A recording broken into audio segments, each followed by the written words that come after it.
The hum of the monitors was a constant, almost comforting drone tonight, usually a sign of stability. But as I walked past cubicle 3, something felt off. Not a blaring alarm, not a flat line, just a quietness that felt too heavy to dismiss it. Mrs. O'Malley, 86, admitted with suspected gastroenteritis, lay huddled, almost invisible, beneath the thin hospital sheet. Her file, thick with frailty and cognitive decline notes, seemed to overshadow the woman herself. The stark white of the fluorescent lights glinted off the polished lino, making everything feel sterile, distant. My reflection, a weary figure in scrubs, stared back from the darkened window, a stark reminder of the long hours blurring into an endless night. I paused, a familiar flicker of unease stirring within me. It wasn't just the medical notes. It was the way her eyes, when they'd briefly met mine earlier, held a desperate plea, a dignity eroded.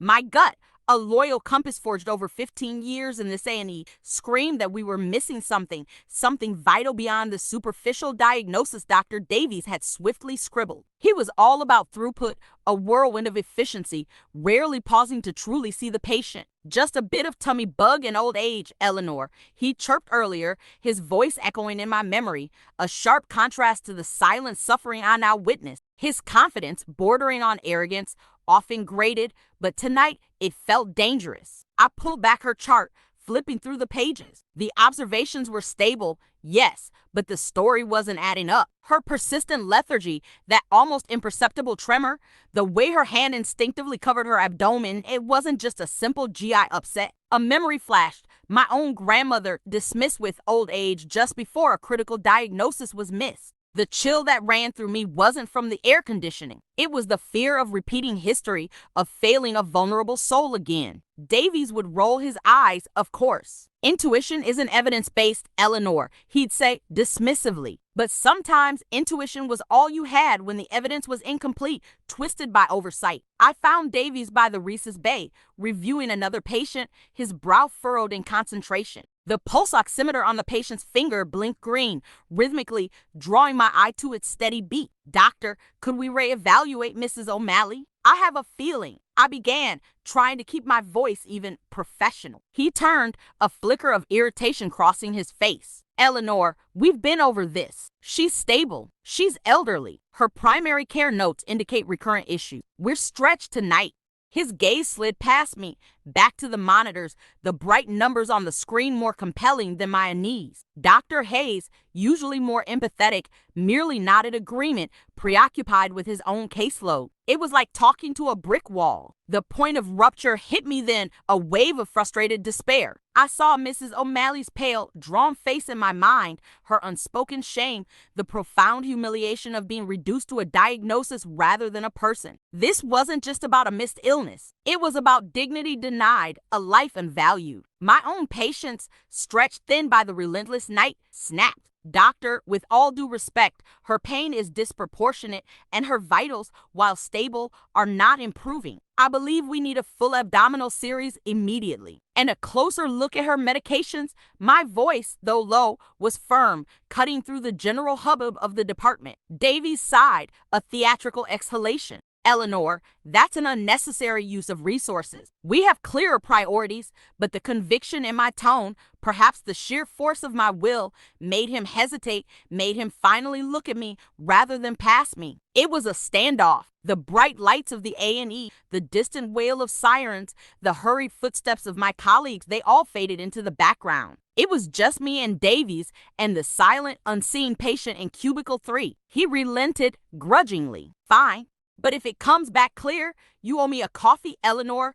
I didn't care about the coffee. I cared about Mrs. O'Malley. The CT scan revealed a bowel obstruction, severe and rapidly worsening, requiring immediate surgery. Not gastroenteritis, not old age, but a life-threatening condition masked by an institutional rush to judgment. The relief when the surgeon confirmed her recovery post-op was immense, a physical weight lifted from my shoulders. Walking into her room a few days later, seeing her awake, lucid, a faint smile gracing her lips, was everything. She squeezed my hand, a silent thank you that spoke volumes. The humiliation she must have felt, unheard and unseen, was slowly replaced by a newfound sense of validation, her dignity restored. This case wasn't just about a correct diagnosis. It was about acknowledging a human being's intrinsic worth. It reinforced every fiber of my being, every reason I became a nurse. It's why I stand here night after night, fighting for the unheard, the unseen, ensuring that no one under my watch is ever denied the fundamental right to be treated with respect and with the utmost care. This isn't just a job. It's a sacred trust, a constant battle against indifference, and a testament to the resilience of the human spirit. The monitors in Bay 3 hummed a constant low thrum, a counterpoint to the night's frantic pulse. Another critical shift, another blur of adrenaline and sterile wipes. Mr. Henderson wasn't just another admission. He lay there, thin and frail, eyes wide with a terror that spoke volumes before I even saw the records. The ambulance crew had left him on a hard trolley, the sheet barely covering him, his sparse gray hair matted, a soiled gown evidence of profound indignity. My stomach clenched. This isn't right. I felt it, a cold knot of dread mixed with a surge of fury. He was just a number, another fall at home, dehydrated elderly male on screen. But I looked at his face, the subtle tremor in his hands, and knew there was more. I always trusted that gut feeling, honed over 15 years. My mother said I felt too much. But here, in this neon-lit crucible, it was my greatest asset. Dr. Davies swept into the bay, a whirlwind of hurried pronouncements and dismissive glances. All right, Eleanor, what's the drama? Another social admission? His tone was clipped. He never met Mr. Henderson's eyes. Davies, all ambition and protocol, saw checkboxes, not people. Scrubs pristine, watch expensive empathy left in his BMW. He's agitated, doctor, I stated, voice level, hands itching to smooth the crumpled sheet. His GCS dipped since arrival, observations erratic. And I paused. He hasn't had adequate privacy or assessment. Davies scribbled, not looking up. Confused Eleanor. Standard geriatric delirium. Fluids and a bed when free. Nothing urgent. He turned, rattling off instructions to a student, dismissing us both. The young doctor nodded, intimidated, mirroring Davies's disinterest. The fluorescent lights hummed, stark and unforgiving, highlighting every shadow, every linoleum stain. Mr. Henderson's eyes darted from me to Davies's retreating back, then fixed on the ceiling, silent tears tracking through the grime on his temples. Humiliation etched into his very being. A chill ran through me, a memory of my own frail grandfather, vulnerable in a system that forgot the human behind the illness. I pushed down rising panic. His stats flashed angry red, oxygen dropping, heart rate spiking. My intuition screamed, this wasn't just confusion. This was systemic. Dr. Davies. My voice cut through the ED hubbub. He barely glanced over his shoulder. Eleanor, I'm busy. The words were a physical blow. The feeling of impending failure, of letting this man down, was crushing. My throat tightened. This was the point. The rupture? No, I declared, stepping into his path, blocking his exit. My voice low, firm, filled with a resolve that surprised even me. No, you are not too busy. This patient is deteriorating. He deserves better than dismissal. I pointed to the monitor, the stark red numbers undeniable. This is not delirium, Dr. Davies. This is acute. I suspect a silent stroke or worse, a severe infection manifesting unusually. My mind raced, recalling atypical sepsis. He scoffed, but the pale junior doctor hesitated, catching my eye. He needs a stat CT, bloods now. Full sepsis markers. My gaze locked with Davies's unflinching. Or I'll escalate it myself. The silence stretched, broken only by Mr. Henderson's insistent vitals. Davies's jaw tightened. He knew I would.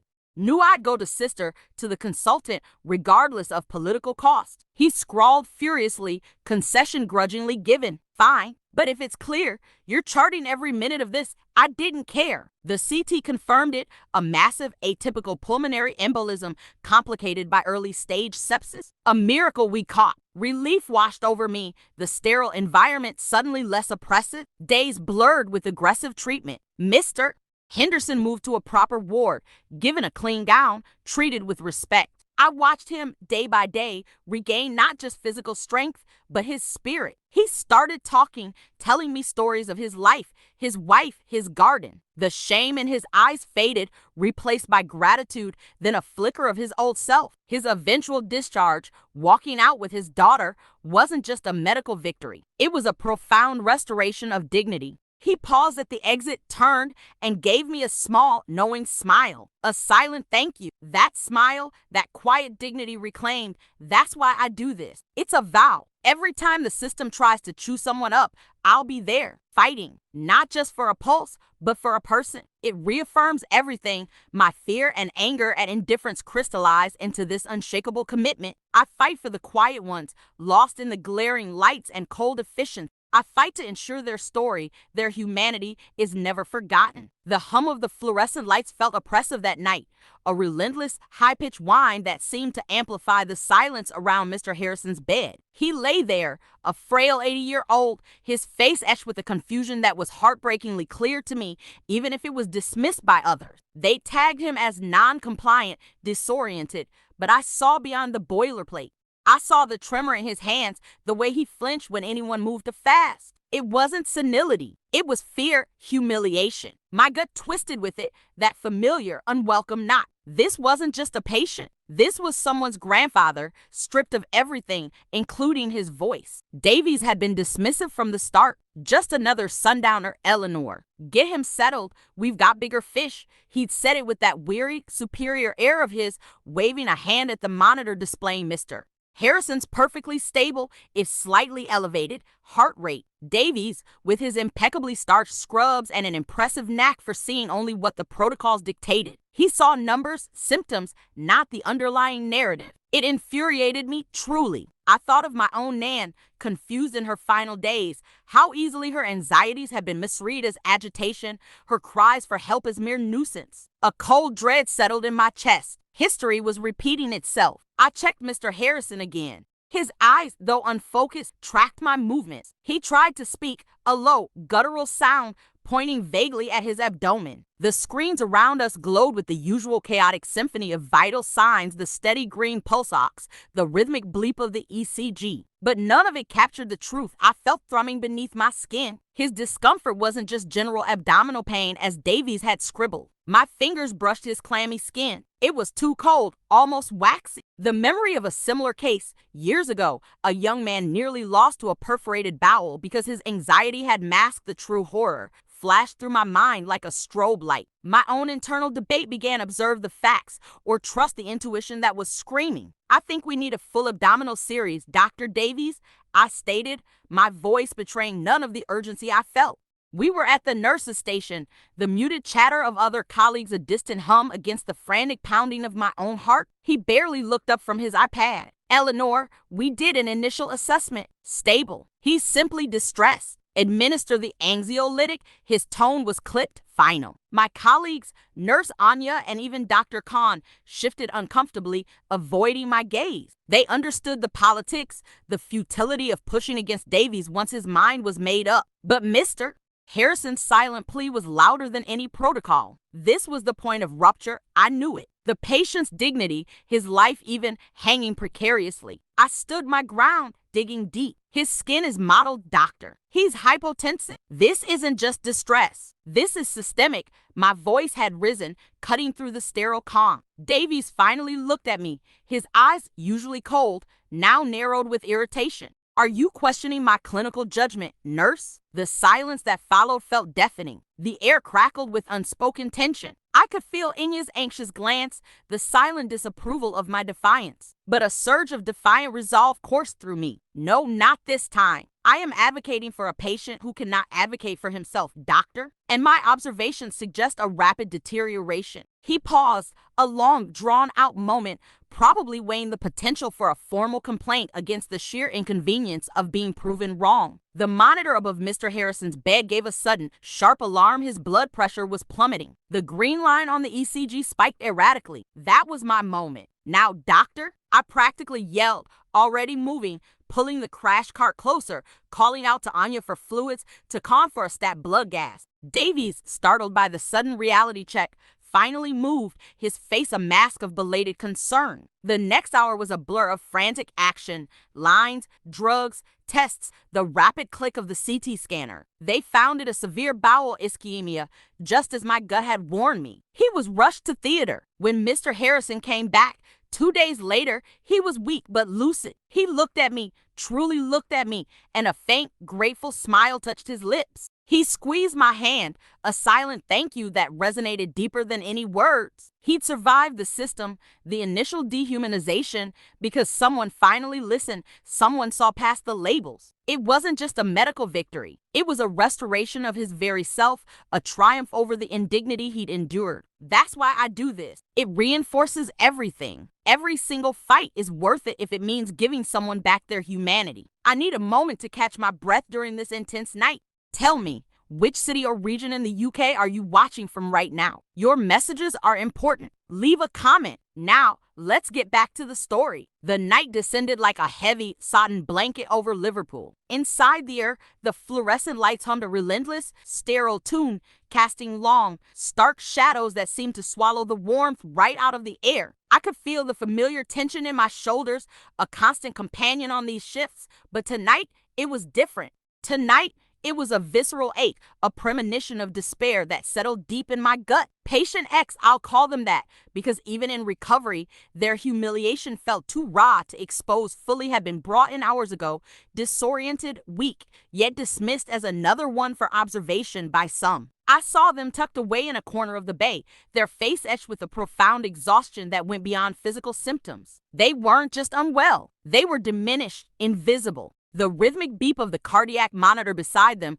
a steady, unalarming pulse of 82, seemed to mock the chaos I felt internally. Their blood pressure was stable, saturation decent, but my gut screamed. It's a sixth sense, I suppose, born from 15 years of watching bodies betray people in the most cruel ways. Something wasn't right. Dr. Davies, striding in with his usual air of detached authority, flicked through the notes without truly seeing. Stable. Keep an eye on them, Eleanor. Probably just dehydration and anxiety. We've got 3 new admissions coming in. His voice, though professional, carried a note of dismissal, the kind that grates on my nerves. He saw a symptom set, not a person. But Dr. Davies, I began, my voice quiet but firm. Their nonverbal cues are concerning. The pallor, the way they're clenching their jaw, the subtle tremor. It doesn't quite fit just anxiety. He barely paused, a casual wave of his hand dismissing my intuition. Nurse, we rely on objective data here. Their vitals are within parameters. Let's not overreact.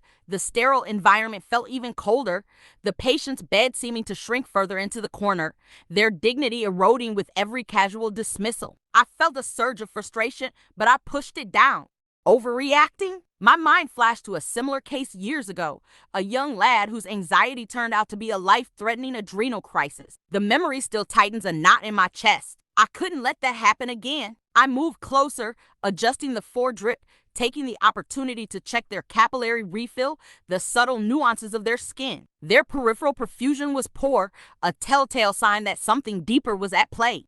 The faint smell of something metallic, something I couldn't quite place, hung around them. It wasn't strong enough for anyone else to notice, but my senses were heightened. It felt like walking a tightrope, balancing professional decorum with an instinct that screamed defiance. The next hour was a blur of rapid-fire decisions and thinly veiled insubordination. I requested a full metabolic panel, citing unexplained lethargy as my justification, knowing Davies would likely push back.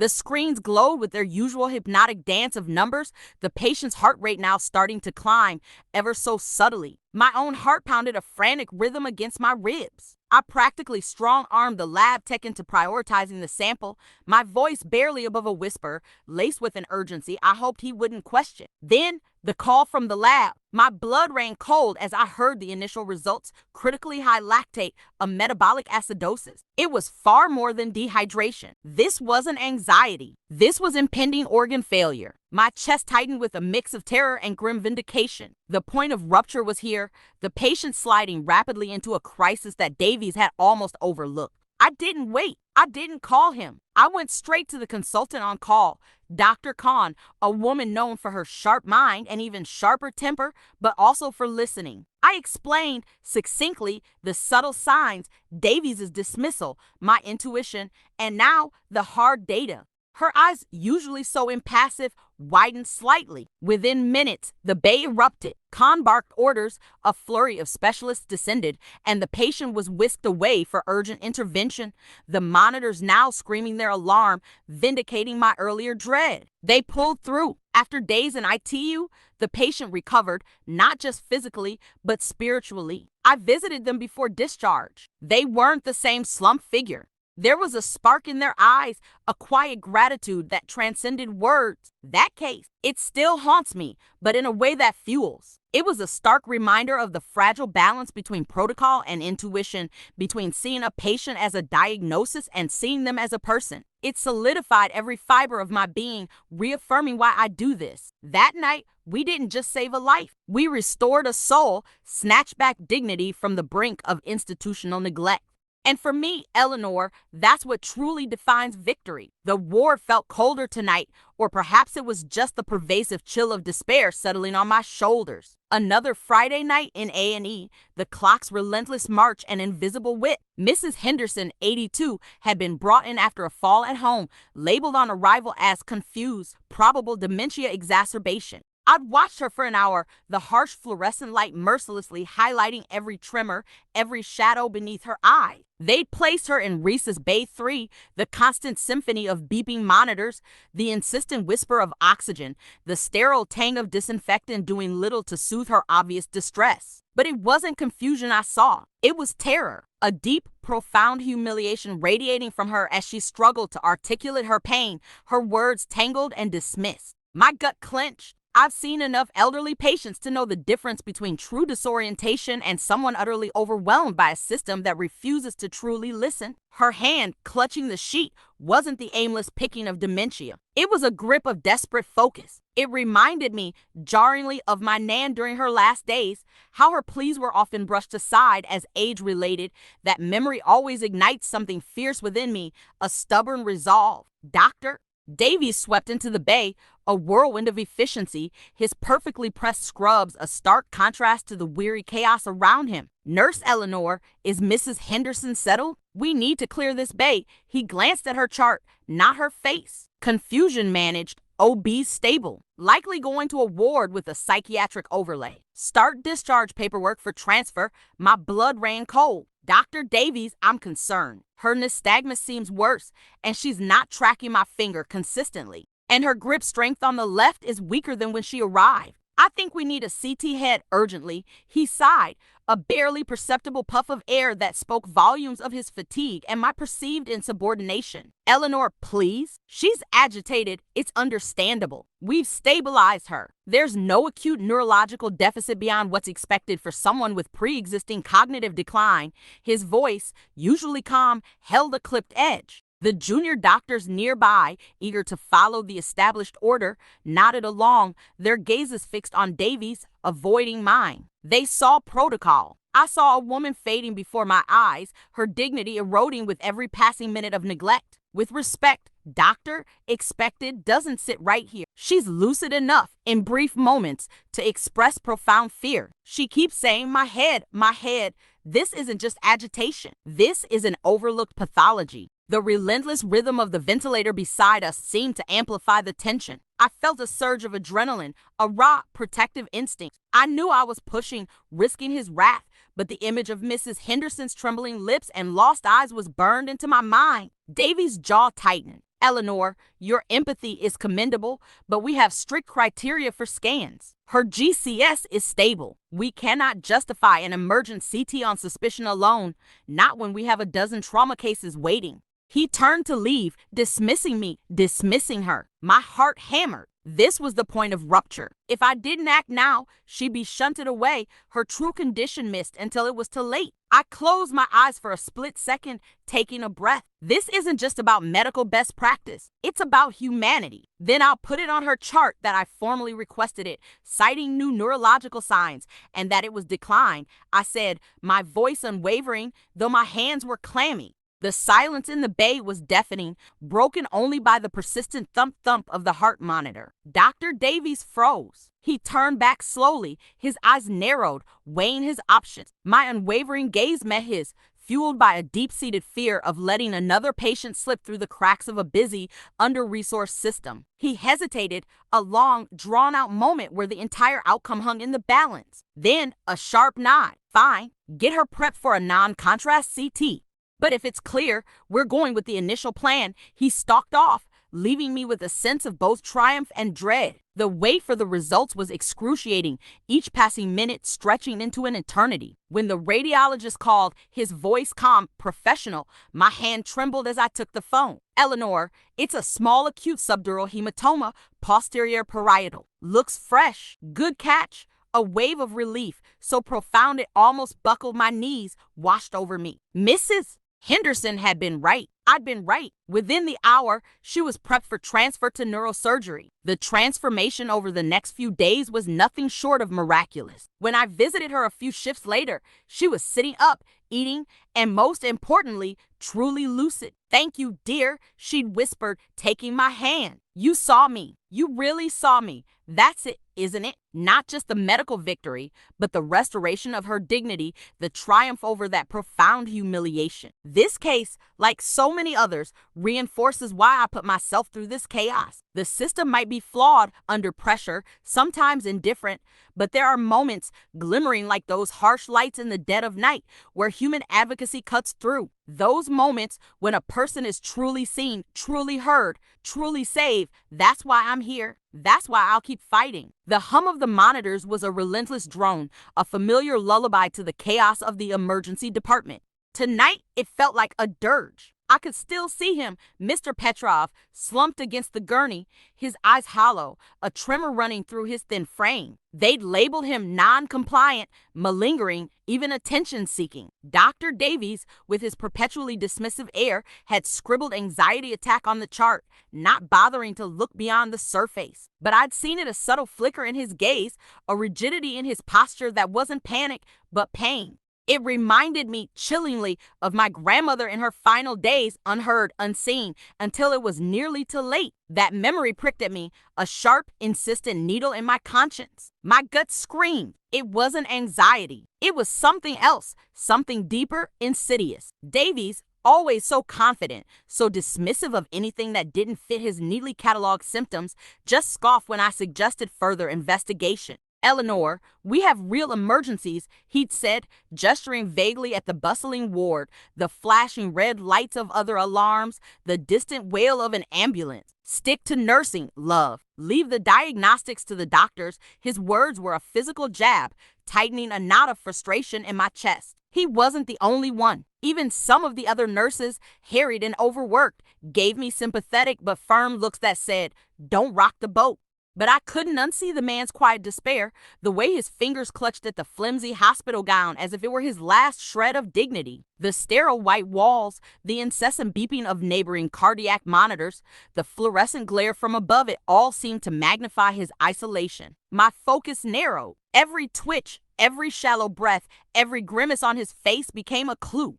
His pulse, though seemingly stable, felt off under my fingertips, a weak, thready rhythm that belied the machine's calm display. I pressed, I argued, I practically begged for a more thorough neurological assessment. The air grew thick with tension, not just from the critical cases around us, but from the palpable friction between Davies and me. "He needs an MRI, doctor," I insisted, my voice tight, bordering on insubordination. His reflexes are diminished, and his gait. It's not psychological. Davies just rolled his eyes, a theatrical sigh escaping his lips. "You're getting emotionally involved again, Eleanor. It clouds your judgment." That was the point of rupture, the moment I felt despair creeping in. To be so certain, to see the precipice so clearly, and to be willfully ignored. It was a familiar, bitter taste. The clock on the wall seemed to mock me, each tick amplifying the urgency I felt, the growing fear that Mr. Petrov was slipping away, unmourned, unrecognized. But then a small window opened. Dr. Anya Sharma, usually quiet, observed Mr. Petrov's dilated pupil during a routine check. It wasn't on Davies' radar. She paused, then met my gaze across the crowded bay. Her nod was barely perceptible, a silent acknowledgement of my earlier concerns. That was all I needed. It broke the dam.